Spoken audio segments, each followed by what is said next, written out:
Hey, everybody, welcome to our VR talk show where we're going to talk about all the news that's happened.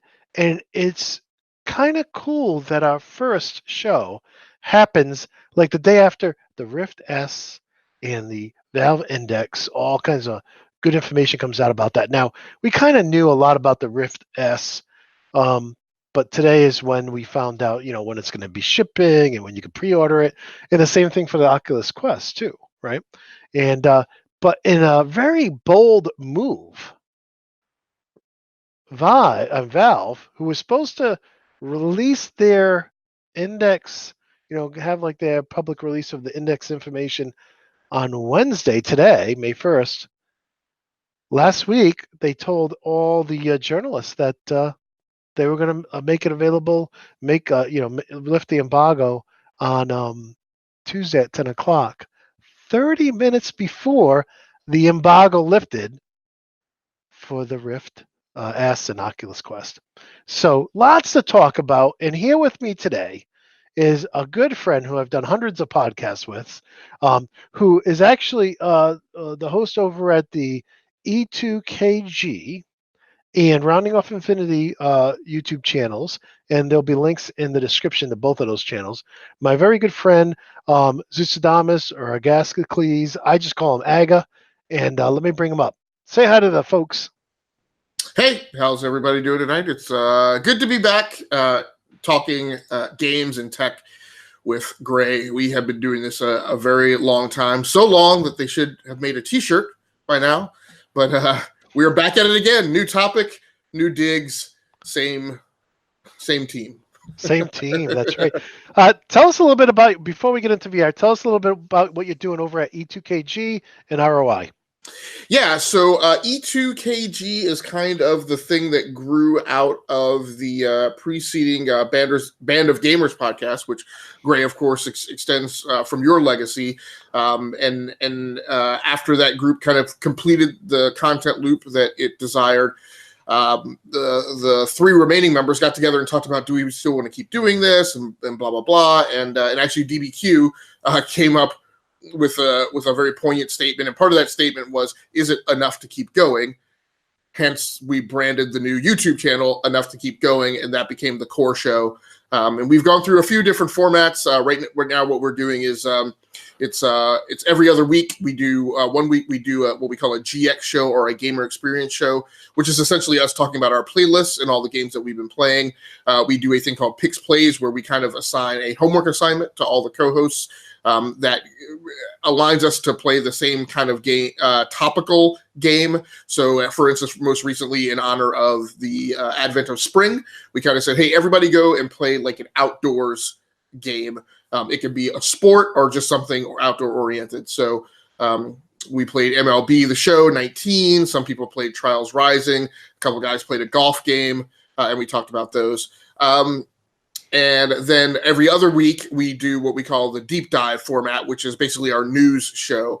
And we do our news show a little bit differently. Instead of just picking like the top news blurbs, we actually kind of aggregate a bunch of news stories and then look at them and try and pick out a significant trend, and then orient the news story around a discussion of kind of a major trend topic and a minor trend topic. And then we all, as cast members, all four cast members vote on which stories we're going to actually cover, and then that's the show. Then Rounding Off Infinity is kind of the video log of my life as a gamer. So it is my personal streaming channel. I also do my hardware out-of-the-box videos and hardware final review videos on that, and then do a bunch of streaming, anywhere from 4 to every night of the week of just whatever game I happen to be playing at the time. Right now, what's currently in rotation is a revisit of Infamous Second Son on the PlayStation 4.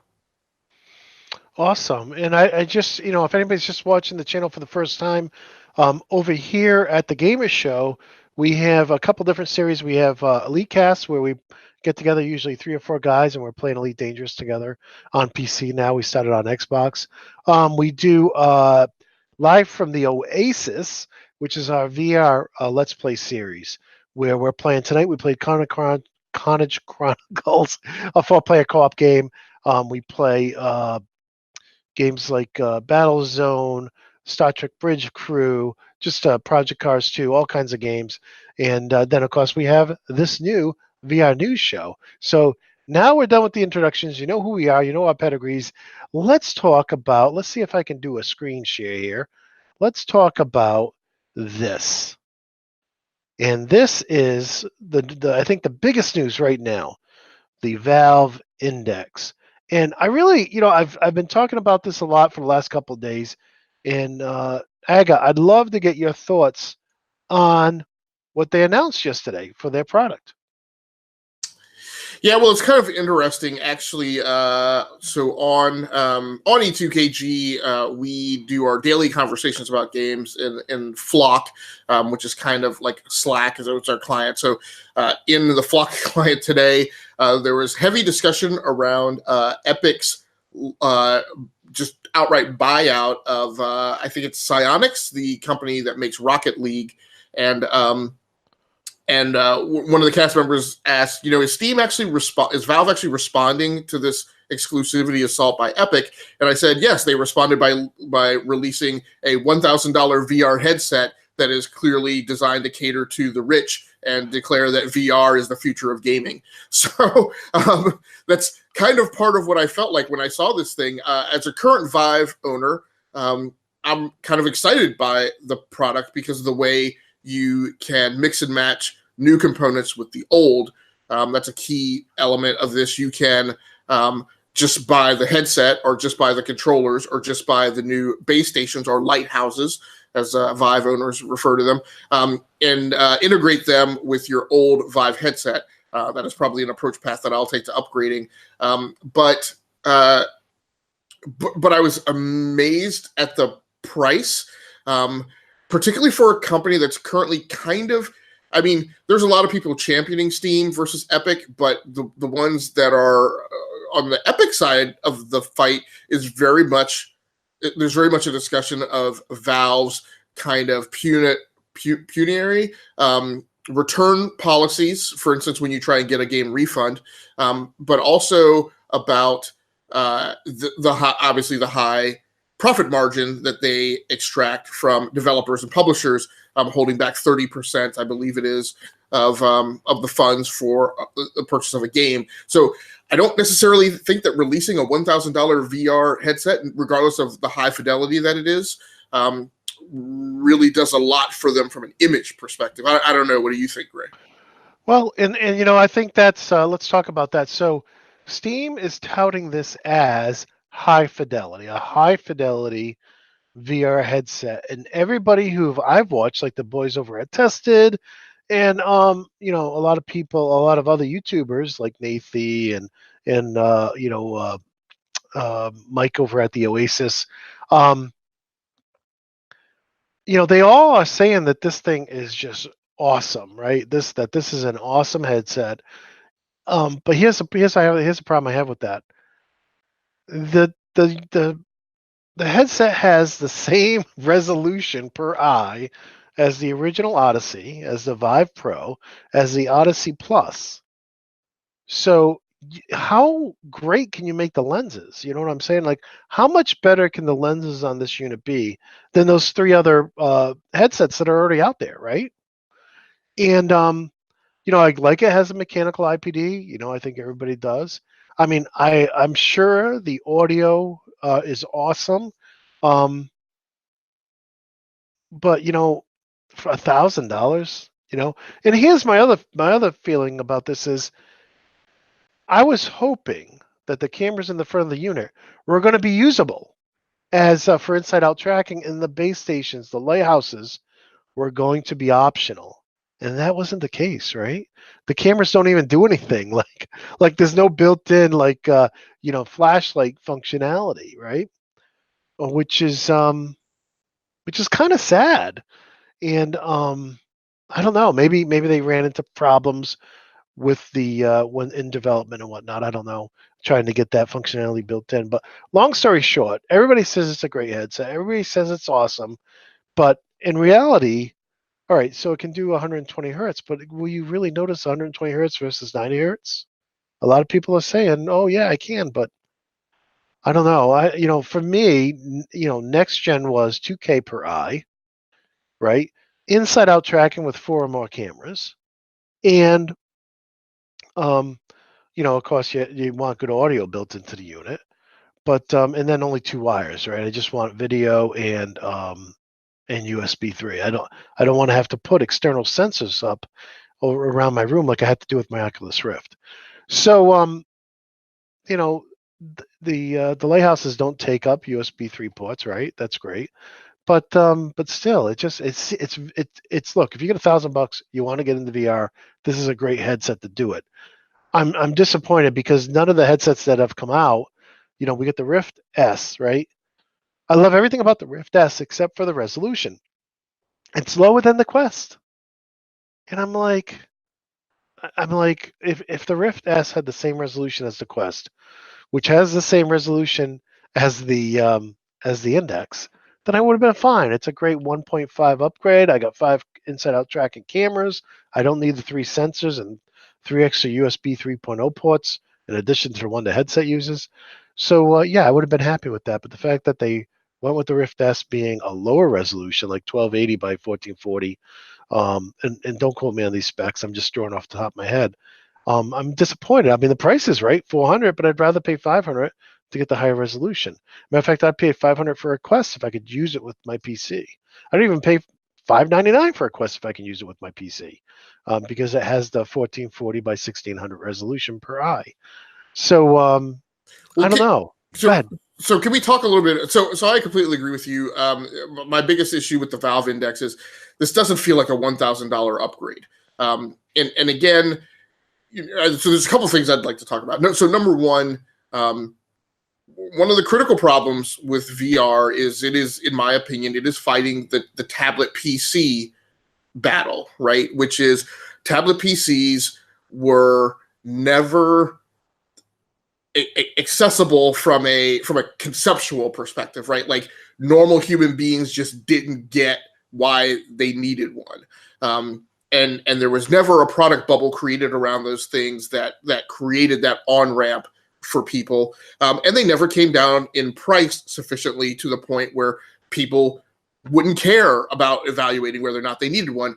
The same thing is the problem with VR. It has not yet come down in price when you talk about these current generation products now, to the point where people go just wave their hands and go, yeah, I'm definitely getting a VR headset. They're not consoles, and we'll talk about the edge case here in a second. And by the same token, they're not digestible enough, sufficiently demystified for normals. Even myself, like the only reason I got into VR is because I was given a $200 on ramp by the price reduction of the Windows mixed reality headsets 2 falls ago. The other thing is I want to talk a little bit about how these two companies, in terms of Valve and Oculus, are approaching the new Battlefield differently in terms of, yes, Oculus is not a Generation 2 product in terms of specs. However, the fight Oculus chose to fight was, let's get the price down. And so for me, and I'm looking at it through a slightly different pair of glasses because I'm trying to get all the headsets, right? So we can do a good VR podcast. The Oculus Rift S is highly attractive to me at $399 because it comes in at a price set that makes it affordable to be able to have that and a Vive and a WMR headset, and not be the cost of a gaming PC. But I think it's a effective on-ramp to get people to on board with having a Rift this time versus coming out at a $699 price point. So either one of those in either order, I kind of want to get your thoughts on that. Yeah, so I look at what came out, and I see late 2018 we had the Odyssey Plus, very tempting to pick up because it's been on sale for $300 a couple of times, and it has the 1440 by 1600 per eye with anti-screen door effect filters on the lenses. I haven't tried it yet. A lot of people say it's awesome. A lot of people say it's not awesome. Then we have, of course, the Rift S. Now, for me to go from the Rift, so I have the Rift, the original CV1. I have the Acer that you have. I also have a Lenovo. And you can see a little bit more detail in the Lenovo and the Acer because the resolution is better. I like the Rift. Why do I keep using the Rift? Because I like the controllers better. I mean, the Windows mixed reality controllers are great once you get in the game.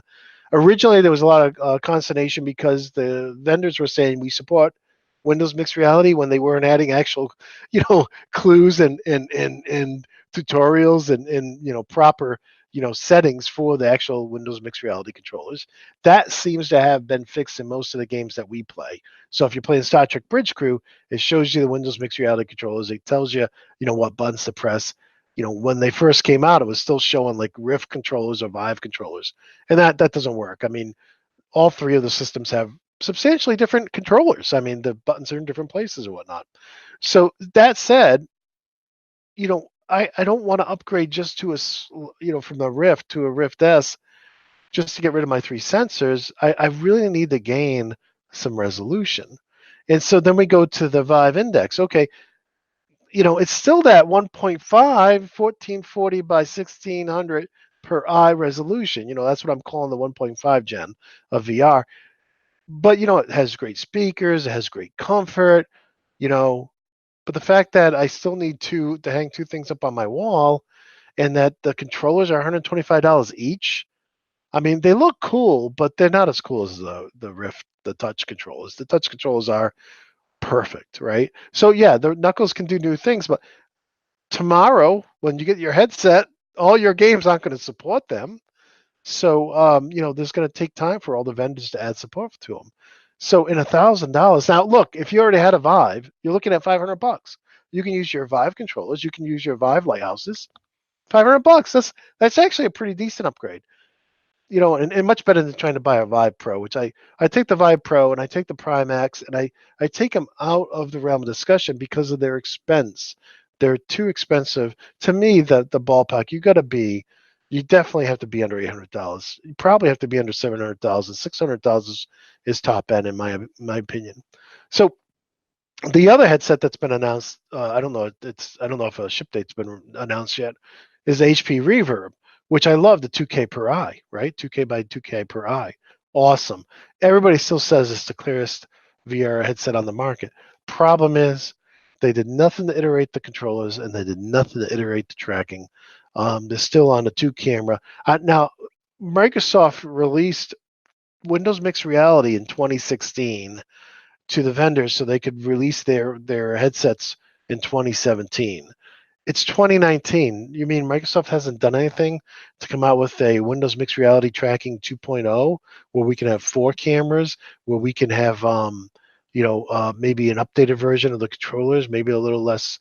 The controllers are fine, but they could use some ergonomics. You know what I'm saying? But Well, they do work good. and the issue I have with WMR, and I would love to be waving the WMR flag. I waved the WMR flag when those things made their big price drop, and I was like, why are all you guys who have been talking about getting into VR not getting in now?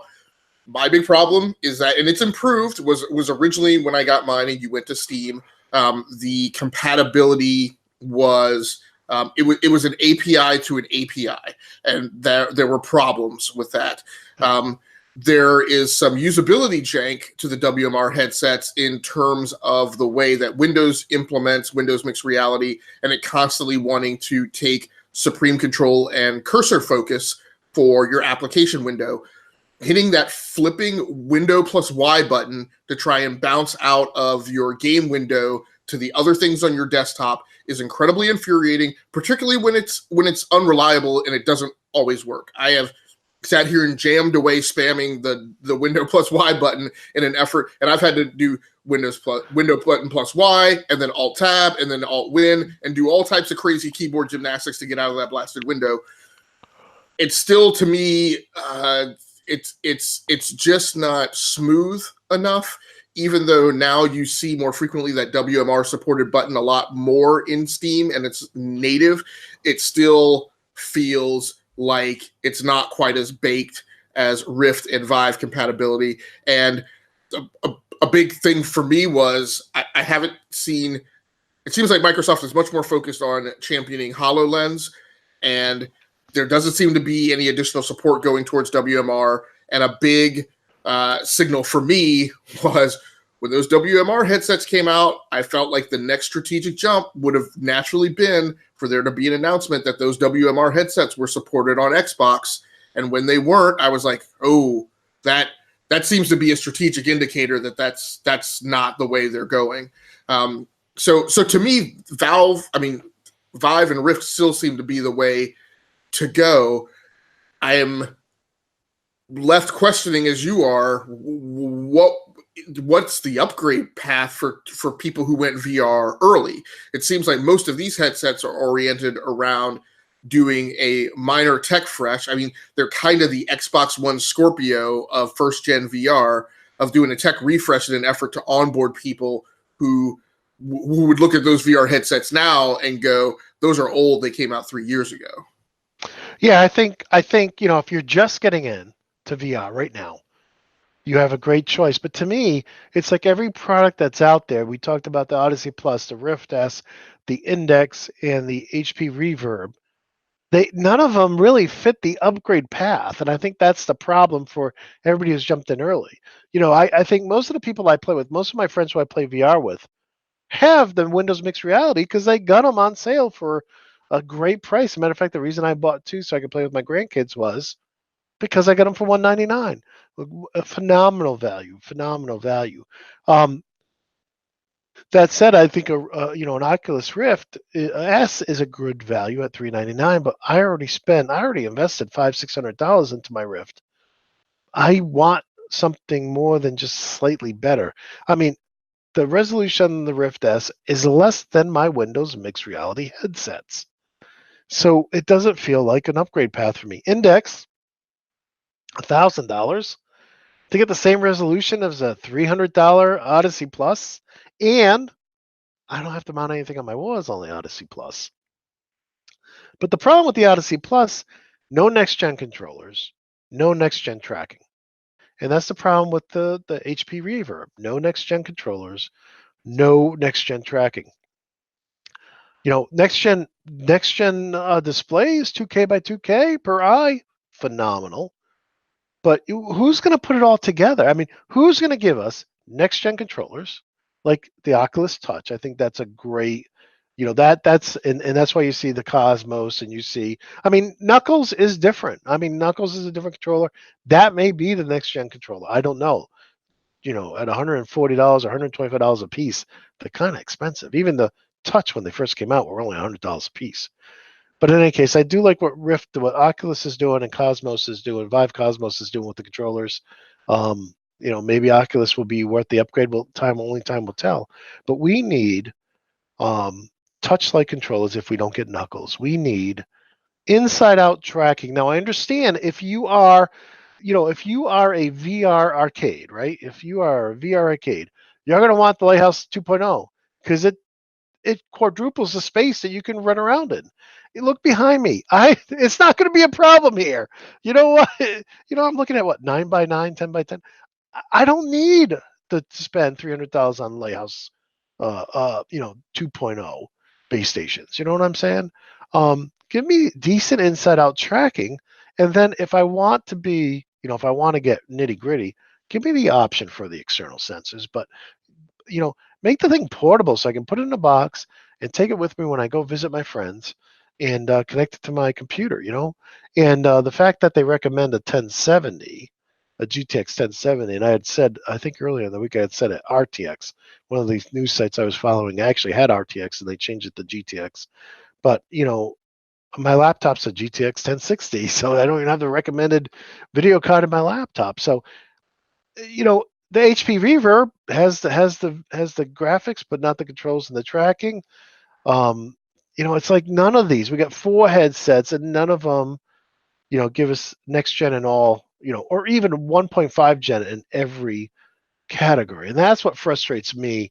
And the only one left to announce that we know of is the Vive Cosmos, and that's 4 inside-out tracking cameras, Oculus Touch-like controllers. Okay. But we don't know anything we don't know the price. We don't know the resolution of the panels. So if they can release 2K by 2K and they can sell it for under $700, $599 would be perfect. then that might be the leader of Gen 1.5. You know what I'm saying? But yeah, I'm not feeling that they're going to get down to that price point because I mean we're looking at the Vive Pro kit, like the full kit, $1,400 for everything. Like that's more than the original Vive came out with everything. The headset alone is $800. So, but I gotta ask. I mean, why? Why did they abandon the Vive to come out with Cosmos? yeah, I don't know. I mean, the Vive. You know, well, I guess what would be truly impressive, at least for the Vive, if you isolate and think about the Vive as a singular product stack, is if the Vive decouples from the 15 pieces of components that come in that stinking box, that will feel like a progression. I mean, it's once you set up the Vive the first time, it's not that bad doing it, you know, then repetitively over and over. Like I have space in the studio, but my problem is the studio with the different video productions I do is not yet really configurable for anything to be set up permanently. Like Sure. Things have to go up. I have to do that video, and then I have to bring them down and set up the next rig. When you open the box for a Vive, I mean, it's 2 lighthouses. They have their own power supplies. It's the breakout box, which gets HDMI, USB 3.0, and its own power supply. The headset has a 3-cable connector that has HDMI, USB, and a power supply running to the link box, which is pass-through power from its. Like, it is a intimidating piece of equipment. It feels like you're opening. It feels like somebody shipped you a kit of components to build a new PC. It is not that bad once you get into it. Thank goodness I did what the instruction said, which is don't look at the flyer and try and put the thing together. Download the thing and follow the step-by-step instructions from the download. So if Cosmos decouples from all of that menagerie of, you know, what 1, 2, 3, 4, 5, 6, 7. Oh, and then the controllers have their own thing. They have their own recharging power supplies. So I guess good on them for giving us power supplies for everything, but it's literally 5 power supplies in the kit for a single VR headset. So if Cosmos comes out and doesn't have all of that stuff, if it comes out in its package similar to a Windows Mixed Reality headset, where it's just the headset and 2 controllers, and the controllers, I mean, getting power supplies for the controllers are nice because they have a rechargeable power supply. Whereas, you know, you and I have been online trying to pull off VR, and I've struggled because right at that moment, the WMR controllers run out of the AA batteries. Yeah. So that, you know, that 6 or 1 have, you know, it's there's pros and cons there. But they could look like a progression by reducing the sheer amount of stuff that comes in the box. Yeah, I just pulled up as you were talking. I figured for those viewers who don't know anything about the Vive Cosmos, this is it. This is the last headset to get announced. I'm not really happy about the flip up design because I find that they don't flip down all the way. It looks very similar to the Acer AH101. Yeah, it does, except it has 4 cameras. Right. I mean, the headband assembly is very similar. Yes. Oh, yes. I kind of like the Rift more than the Halo, but a lot of people are doing the Halo. And I like the built-in audio. It is a little painful. I'm actually using external audio now instead of the built-in Rift audio. But you know, we don't know. I mean, what is this guy going to cost? If this is $1,400 and it's 1440 by 1600 per eye, they've priced themselves out of the market.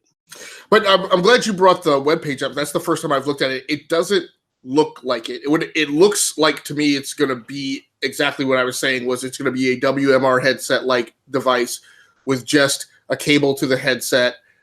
It'll just be the headset, which will be on a cable, and 2 controllers in an effort to simplify the degree of complexity of the device, which, again, I think for them would look like a win.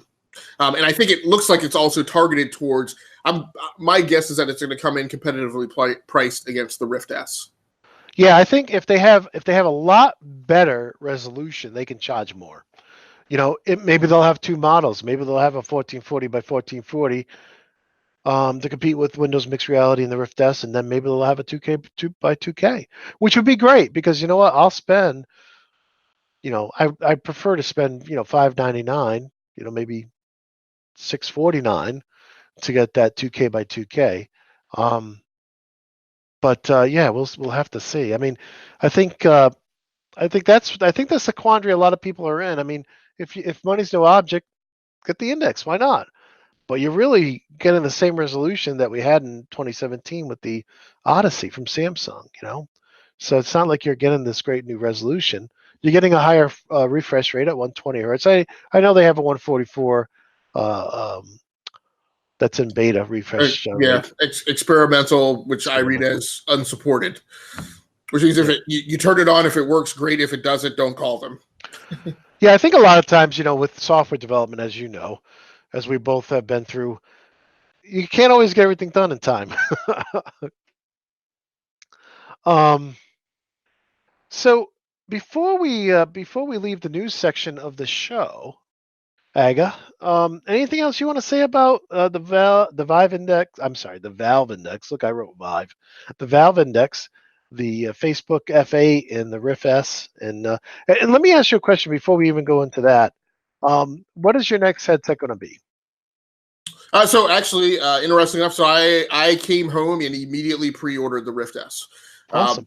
And again, unusual use case, right? I'm trying to cover all the territory, right, and have WMR, Vive, and Rift. So from a VR podcasting and review standpoint, we can be credible. That being said, I mean, the Rift S hit right at the price point that I was looking for. It is one of the key two target platform compatibility members of the market. I mean, when people make VR games, you want to make sure you're compatible with Vive. You want to make sure you're compatible with Oculus. So that's a lock. Unfortunately, while I love the price point, I feel worrisome about WMR compatibility. And so the one thing I would mention when you ask me that question is I just lost it. I just had it in my head. Is that I just had it. Well, let me Yeah, let me go throw ahead. some things out. You're gonna love the Oculus Store, but I'm gonna recommend so that whatever games you buy are compatible with all the headsets you buy, that you stick with Steam. And that's my plan. I'm really not Yeah. interested in like the Vive specific store or the Oculus specific store because I don't want to get locked into either one of those ecosystems. In fact, my problem with messing with mobile VR is because I had a Samsung Galaxy VR headset. I never bought any games for it because all of the games that were really the really good ones or experiences or whatever were in the Samsung store, and I've never set up a Samsung specific account. So I'm like, if the thing's not over in the Google Play Store, I'm not going to do it, and there's just not a lot of VR experiences in the Google Play Store. So yeah, I'm tracking with that. Yeah, and I think you're gonna try Oculus Home. It's just a blast. You're gonna love the chaperone system as well, which has been improved with the S. I mean, I think you'll love the controllers too. I'm a huge Rift fan. So I don't see the Rift S as being an upgrade from what I already right, own. no, that's right. And so the one thing I was going to mention is, so for me, even when you talk about an upgrade path, and again, I didn't have to worry about a 1-to-1 upgrade on the Oculus path. To me, this generation for me is I am, and I acknowledge the desire for specs. I'm less focused on that. I'm more concerned about software compatibility, a smoother desktop experience. For you and me both, I mean, my ultimate objective is to be able to play VR and live stream it to my YouTube channel, Sure. and that can often become painful when you're dealing with janky interoperability between the VR experience. What's coming into your headset versus what's projected on your monitor in 2D versus getting that out into a live stream. We also experienced some jankiness. I experienced some jankiness with audio routing when I first got onto the WMR headset. So what I'm more so looking for is you can put whatever you want in the headset.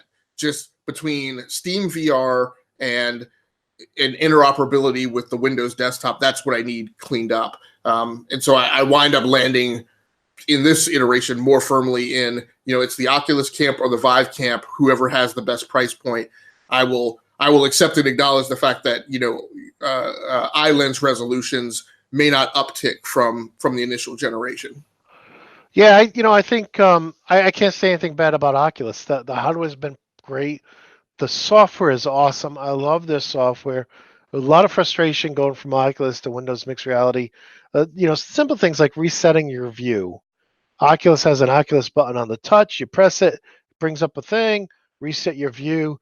They also had you press up, you bring up the pop-up display. You can look at any of your screens. So if you need to check on your stream or check on the chat, you can do that from inside the Oculus. If you're using the same PC, I now use a second PC like I think you do a lot to do my streaming. But yeah, I'm a big fan of Oculus. The one thing I wish they would do is I wish they would take after HTC and open up their store to the other headsets. Until they do that, I'm buying everything on Steam because I know it will work on every piece of hardware I buy. Steam is hardware agnostic, so Yeah. and they have to be, otherwise they'll lose their base. But so your next headset's going to be a Rift S. My next headset, if nothing happens with the Cosmos, nothing comes out about that anytime soon, I'm actually thinking about getting a Quest because a lot of my viewers know that I take off on the weekends, Friday through Sunday, to go camping with my wife, and we have a we call it glamping, glamorous camping. But in any case, if a substantial number of my Rift games, which I own through the Rift store, are free on the Quest, I may just go ahead and pick it up because the suite of games I love from Rift are already free. Then it's a no-brainer for me. Yeah. So does that headset, I would presume, or we thinking that headset runs Android? I'm pretty sure it does. Carmack said that like the Go, they're going to support cross loading and all these things. Minor tweaks and hacks they're going to support just like the Go, but they're going to allow, not support. So there are going to be some things that just aren't up to their quality standards, and they're not going to put them in the store. So it's going to be a curated experience, but they're going to support the cross loading, and people will be able to hack it like they did the Go. Yeah, I mean, I guess my big question is the games that you've bought from the Rift store, are those Android games? No. So what Rift has done is they're trying to, how Microsoft has their cross buy, where you buy it once, you get it on the PC, and you get it on the Xbox. Oculus is encouraging people to do the same with the Rift and Rift S and the Quest. So they want people to make games that you buy on like if you buy, let's say you own Robo Recall, they want that to be not only your game on the Rift, but your game on the Quest. Okay. Do you know, has there been any word of, have they provided an SDK for porting those games from Windows to whatever operating system the Quest runs? I don't know. I know they got 50 launch titles, so they're working with all the big games that are on the Rift are on the Quest, including their own stable, but things like Beat Saber, Vacation Simulator, Right. So everything they're doing is all the big names are on there. Now the graphics aren't nearly as rich, right? I mean, even though the displays are better, the horsepower, I mean, the Snapdragon they got in there, it's not the latest and greatest. It's a mobile headset. It's better than the Go, but right. So it's the Snapdragon 6 degrees of freedom too. That's the big thing. Right. So it's a Snapdragon 835, which I guess is 2 years old. I think we're on or it might be 3. I think we're on the 855s this year on mobile phones, or the 845. So it's either 1 or 2 models behind. Yeah, I think the 855s just came out recently. And so anybody's looking for 5G phones, be very careful when you buy your 5G phone, because the older chipset, this is not apples for apples, but one of the things I'm looking at is as I'm getting my phone, I'm like on 3 hand-me-downs now. you really need to check the chipset before you buy mobile. But with the Quest, you have, it's kind of like the Xbox. They said we're going to support this through the as 120%. And the guys from Tested over on YouTube, right? Adam Savage is Tested. There's a couple of guys there who do the VR reviews, and so far all the reviews for it have been phenomenal. They're like, wow, they've really found a way to get every ounce of power out of this processor. So we'll see. I mean, it really comes down to if the Cosmos doesn't look like it's coming out anytime soon, and a lot of my Rift games are going to be cross-buy, then I'll probably get the Quest to hold me over. Yeah, so it looks like current generation releasing Android phones are on the 855, and that's going. Your phones that are dropping that were announced at MWC or even CES. So your Galaxy S10 generation phones, your 2019 releases are on the 855. So the 835 is 2 chips behind what we're releasing now, which is still fine and plenty of power. So. But it's essentially running the equivalent of what you would have expected to have gotten on a Galaxy S8, essentially. Okay. Very cool, man. You want to talk some games? Yeah, I want to throw out one thing first, and we'll put all these links in the show notes? Description. Yeah, the show notes underneath the video in the description. Man, it's past my bedtime. Yeah. But I just want to throw out that until the 6th, May 6th. Is a Steam sale, and one of the things I noticed was for me, Star Trek Bridge Crew was back down to 10 or 12 or $15. So highly recommend that game. It's a lot of fun to play. You can play it by yourself. I'm more of a co-op player, and I love playing in co-op. And that's one of the games where you can not only play Windows Mixed Reality, Rift, Vive, but also PlayStation VR. You can all play together. Now you had thrown another one up there, Dungeons and Treasures. Can you tell us a little bit about that? Yeah. So just on Star Trek Bridge Crew, so it's 70% off. And yes, we can, as Gray mentioned, we can definitely attest. Gray has played on Rift while I've been on Windows Mixed Reality in the same game. It's a wonderful co-op experience. Dungeons and Treasure VR is a roguelike multiplayer, and I'm kind of pretty much reading directly from the ad script in Steam. So it's a roguelike multiplayer created with voxel art for virtual reality. So think roguelike multiplayer Minecraft-style graphics. It's a fast-paced action adventure, progress through different environments with unique enemies, bosses, and challenges, like traps and minor puzzles. It's been reviewed by 34 people on Steam and is trending with a mostly positive rating. It is an older game, came out in November of 2017. It is 50% off, running at $10 right now. Supports Vive, Rift, and Windows Mixed Reality. And it uses motion controllers for an interface. And one of the things we'll talk about as we talk more about these games, Gray, is I definitely want to address the approach to games in Steam, and kind of maybe not necessarily some of the pitfalls, but like one of the things that you look out for when selecting games. Yeah. So I brought the Steam page up while you were talking, so people get an idea of what it looks like. So now that we talked about that, let's talk about things you look for. One of the things I tell people to be very careful about if they're not buying from sorry.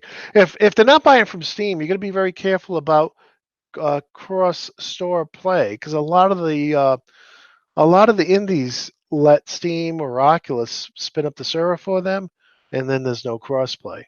So that's one of the things you want to make sure. Number one, that it supports your VR headset.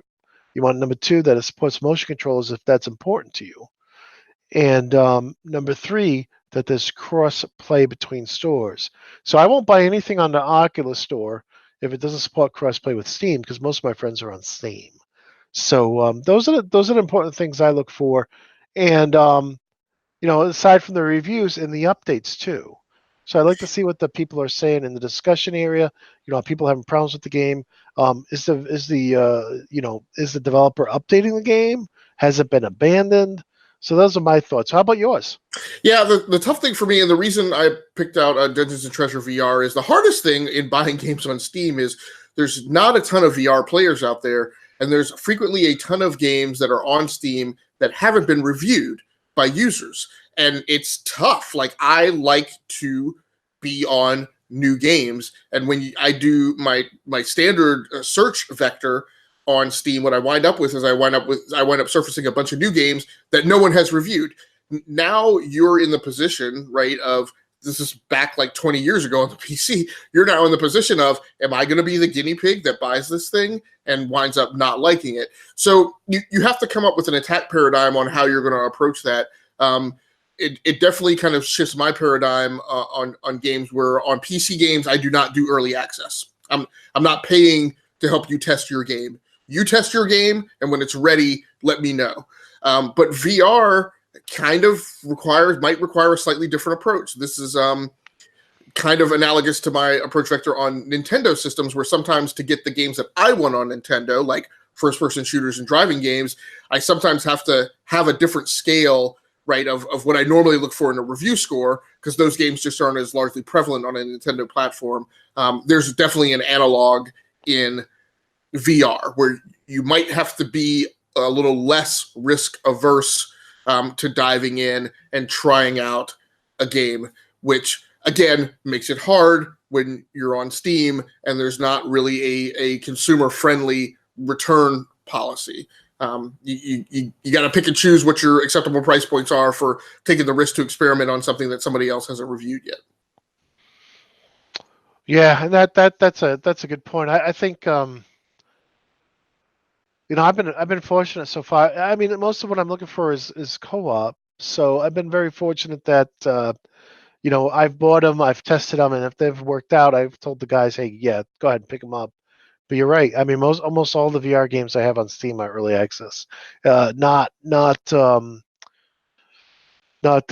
Trek Bridge Crew and games like that. One thing I will say though is I only buy stuff on sale. I won't buy it if it's not on sale. I go to the website. When is the next Steam sale? And I actually go. There's a Reddit that are like when there are different sales on, and I actually pull up every morning. I pull up the Steam sale page for VR games. The same with Oculus too, because I still have a credit over at Oculus for referring people to giving people coupons to buy it. But I figure if there are just too many games. I have what on my. I'm not in the place where you can see all my games, but I have hundreds of games I've not opened yet and played. So if I'm gonna take a chance on your game, I'm gonna get it on sale.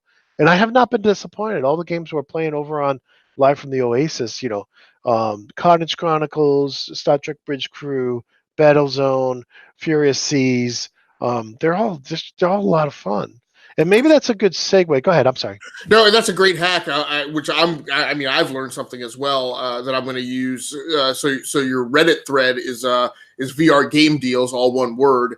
And yeah, they've got a Steam page, and yes, and that's exactly what I mean by, like, you've got to come up with an attack vector that you're going to use that's specific to VR games, right? So, not saying that this is your product, but as a for instance, so if you normally are willing to pay full price for AAA games that land on Steam that you know are well reviewed and that you know you're going to like, that could be your thing for regular PC games. But for VR games, right, you might want to do what Gray is saying, which is, I don't buy anything unless it's on sale, because if I'm going to take the risk on a VR game and worry that I might not like it, at least I've got it at a relatively low price point comparatively. Yeah, that's a great approach.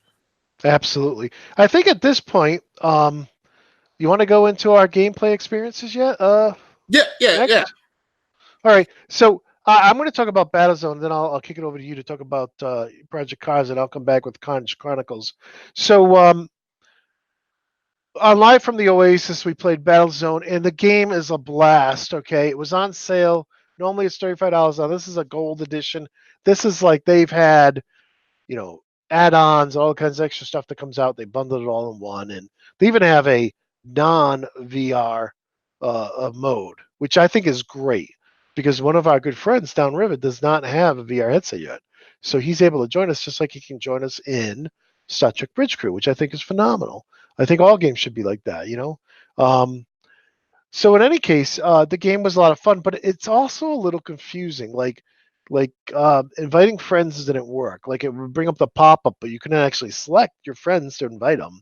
So there was some, and like the map, you're selecting tiles on the map you want to get from one point to the other, and it wasn't really clear that some tiles aren't actually levels you play. They're actually kind of like, you know, opportunities to buy new weapons and whatnot. So So let me ask you, this is Battlezone Gold Edition? yes, yes. Okay. So the Battlezone Gold Edition, Okay. like it was originally just a VR game, but now there is a 2D mode. But in any case, fun game. Really, really brings back some feelings of the original Battlezone back, in the arcades. I guess late '70s. But a fun co-op game. But it's a little rough, and we just booted it up and tried to play it. We didn't read anything. We didn't do any tutorials. We're like, let's play some co-op. And a lot of games will force you to go through a level Right. by yourself, like Carnage Chronicles, like Destiny, like The Division. Like there's just a lot of games out there that they force you to do something by yourself just to teach you how to play. Um, Before you can play with other people's. I think like the original Destiny, it kind of went too long for me before I could play with friends. Right. Right. It was more, they were, you had to get through a certain section of the story. Where other games like Carnage Chronicles, they actually made you pick your class and you get used to your weapons. It was about 10, 15 minutes really if you went through it at a regular pace. So that was more, I think, appropriate. But still, the game's fun. I would not, one of the guys said, "Hey, I missed the sale. Should I buy it?" I'm like, "No, do not buy it full price. Wait, because I'm watching these sales all the time. It goes on sale all the time, Yeah. and I all the time, every 2-3 months. But it's definitely worth the sale price of $13 or $14, whatever it is, or Right. $16. So you guys play this 4-player co-op? Uh, we actually played. We actually played 3-player Okay. last Wednesday. Was it last Okay. Wednesday? Last Wednesday. And I actually edited out some of the frustration to make the video shorter because we were like, what do we press? What do we do? Right. Right. Right. So that's one of the videos. I edited out some of that and put some fades in there. But it was a fun game. You're Right. driving tanks. You're shooting stuff. It was a blast. Okay. And this plays with a regular game controller. This does not use the or is this one of the things where you could use the controllers almost like a joystick? No, the Steam page makes it very clear that you need to use the controller. It does not Okay. support motion controls. Kind Okay. of like Right. Elite Dangerous. Elite Dangerous is the same way. Drift is the same way. Um, it works okay. I mean, using the Okay. controller is fine because you're Okay. driving a tank. I really love the cockpit of the tank. I think they've done some great stuff in there. It looks awesome. Yeah. They bring the panels up close to you Mm-hmm. so you can read, and then they fade back into the dashboard. You still can read them, but Right. it's nice that when you first start up, they come up, and it's like, okay, I got to look at these things before they fade away. Fun game. Highly recommend Battlezone VR if it's on sale, and be patient with it. Now let's talk about you. You tried out your Acer in Project Cars. Yeah, so this week for me has really been about baselining. So I just got the HTC Vive in this week. I spent a very late night getting it all set up. I was relatively pleasantly pleased at some of the workarounds that I found. It's not absolutely required for you to mount them on your wall. I have several light stands, so I have lights. I have stands for my studio lights. I have stands for my green screen, and I have a number of different tripods. So I also have one of the things that funnily enough, that HyperX actually sells as a VR thing is a standard camera clamp, which you can just buy generically. You don't have to buy the gamer version of them. So I have one of those as well. And if I wanted to, I could use the clamp to clamp it onto a bookshelf or something and set it up high. But I did my initial setup with the lighthouses up on 2 tripods, and that worked completely fine.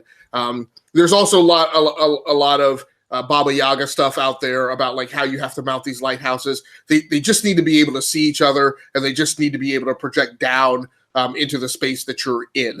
It's really not much more complicated than that. But what I needed to do was bringing a second headset into into the test lab, what I needed to do was to be able to run it and compare it against my WMR experience. So I picked Project Cars because that's a thing that I'm familiar with. I know exactly how WMR looks and performs in that game. So basically, this was just kind of some test runs and some calibration runs for utilizing and some familiarization with getting familiar with the Vive setup and the technology, getting all the software and APIs and everything set up. So it was pleasant.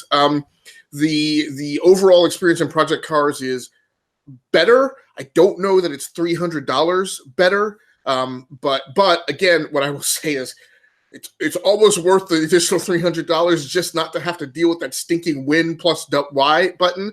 Like the desktop experience of messing with it, and one of the huge problems I deal with in like Project Cars when I'm in a WMR headset is when I need to make a change to a setting. Getting into that inside the visor is like really hard. Flipping the visor up and getting into it on my desktop is twice as hard because, again, Windows wants to not let you get into the controls with the mouse and keyboard. I did not have that problem with the Vive, and so essentially, even though I was going in and monkeying with settings, so I wanted to see, well, what does it look like in this resolution? Does it look sharper? Does it look better? That was transparent. When you pull up the visor on the Vive, the Project Cars application is just on your desktop. It's not caged within some focus parameter window that doesn't let you walk outside of it. You can get from the game into your other Windows applications in your desktop incredibly easily. Again, that alone for me almost justifies at least the mid price point of these headsets that are at the $400 or $500 head point. It justifies that cost enough. So it was a great experience.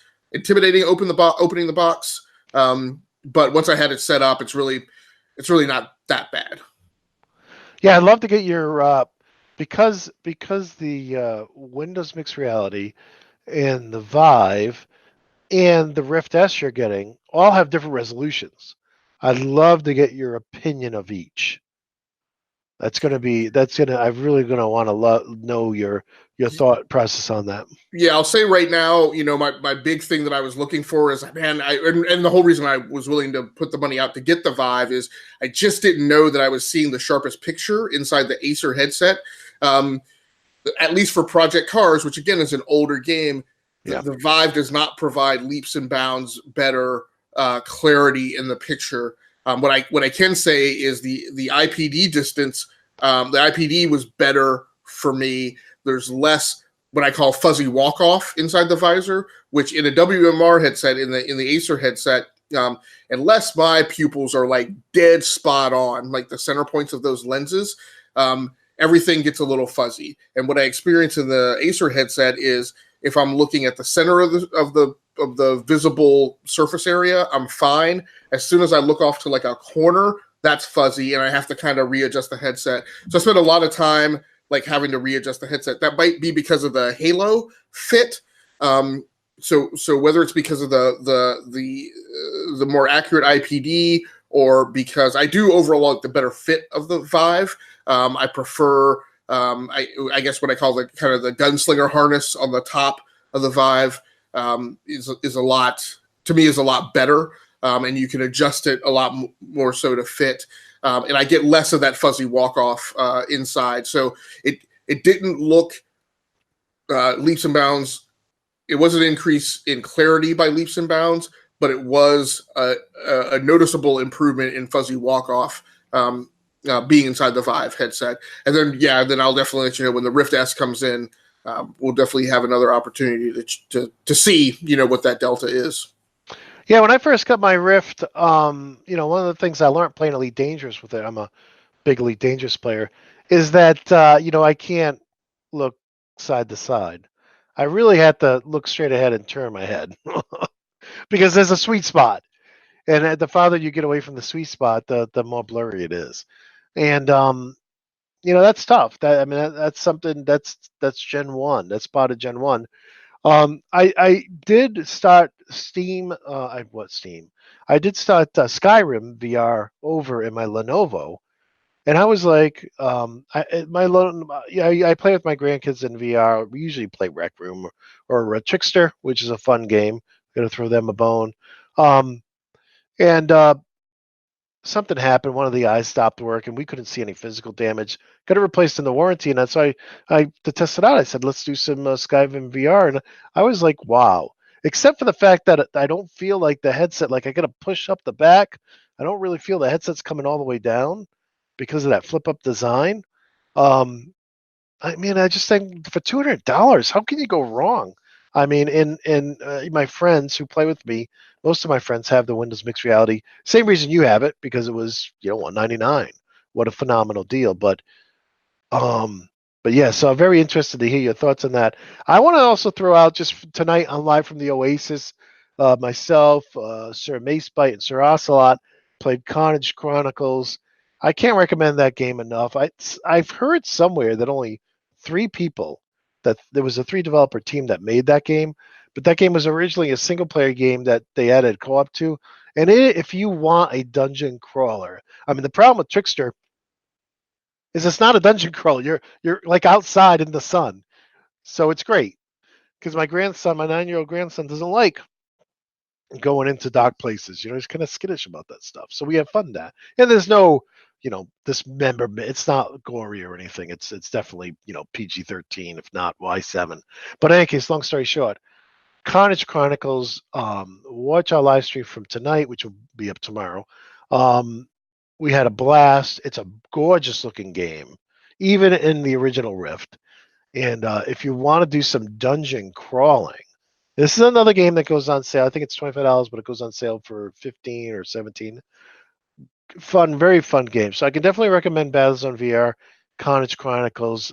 Two of the other games we played, Star Trek Bridge Crew, and Furious Seas are also two games I can recommend. But yeah, so that's my playthrough. Any final thoughts there or questions? No, man, I'm excited to be kicking off this show. It's going to be an interesting ride because we really don't know where VR is taking us. But it's definitely an interesting thing to watch alongside, our observation of the gaming industry in general, but also the PC hardware industry, and how much it enables the advancement of VR. Yeah, I'd really love to see like a GTX 2070 come out that's twice as fast as my GTX 1070 because the RTX really ray tracing is what it's all about, and I don't want ray tracing. I want more frames per second, and I want that Moore's law. I want to be able to wear a high def VR headset and pump out the 90 hertz without Well, having to worry about super sampling and all that stuff. yeah, what would be nice, and maybe we'll need to ask, one of the PC Tech websites or podcasts is, I think what would be interesting to know is like, what are the best GPUs for VR, right? Because that's not the same answer as what are the best GPUs. Because as you mentioned, newer GPUs, and I have one of my machines has an RTX 2070, but it provides features that I probably don't need in VR. And I'd be curious to know, like, if you're building a VR specific machine, like the answer shouldn't be get the most powerful GPU you can. It should be get the GPU that is optimized to give you the power you need specific to VR applications. Yeah, and if anybody's watching, if you have comments on that or thoughts on that, my personal opinion is we need to be able to crank out frames because we're doing two screens now instead of one. And while ray tracing is great, if you're playing on one screen, something like Battlefield 5, and you get to see all these reflections, and it also aids in the audio so they can do the positional audio, that's great. It's not what I'm doing. I need two screens update really fast. So I need, like a better 1070 or 1080. But and then we'll see. We'll see. They had 2 years to work, over 2 years to come out with the RTX line, and it's all about ray tracing. It's kind of sad, but in any case, for the VR users, I think. But in any case, well, my friend, tell us your two channels. The links will be in the description of the video. E2KG Yeah, so you can find us on the E2KG Network, which is a channel on YouTube. You can also find that channel on SoundCloud, Spotify, and Pocket Casts. So if you use the Pocket Cast app, you can find E2KG in there. And if you can't find it, let me know, because I could post a link somewhere directly. I've posted it frequently, or you could just look at my Twitter feed and grab it from there. But you can find the E2KG Network channel on YouTube. And then my personal streaming channel is the Rounding Off Infinity channel on YouTube. Okay, great. And links to both of those will be in the description. Also, if you're in the VR, check out Live from the Oasis. That's our co-op live streaming Let's Play series. We try to pick one of 4 games every week and switch it up. And lots of fun with some good players. And with that, if you're in the Elite Dangerous, of course, Elite Cast every Sunday night. And I've been trying to get on that right after work and to play an hour or so 4 days a week of just Grace, what I call Grace Space, which is just me playing and talking to people in the chat. So, and so far it's been Grace Space Elite because I've been playing Elite. But I'd also like to get everybody's thoughts on the Quest, because if the Cosmos doesn't announce, I think I'm just going to go with the Quest for now as I wait for a real true second gen PC HMD. So I'd love to get everybody's thoughts on that. And with that, any final words there, Aga? No, man, that should be good. All right. Well, my friends, thank you for watching. And until next time, peace.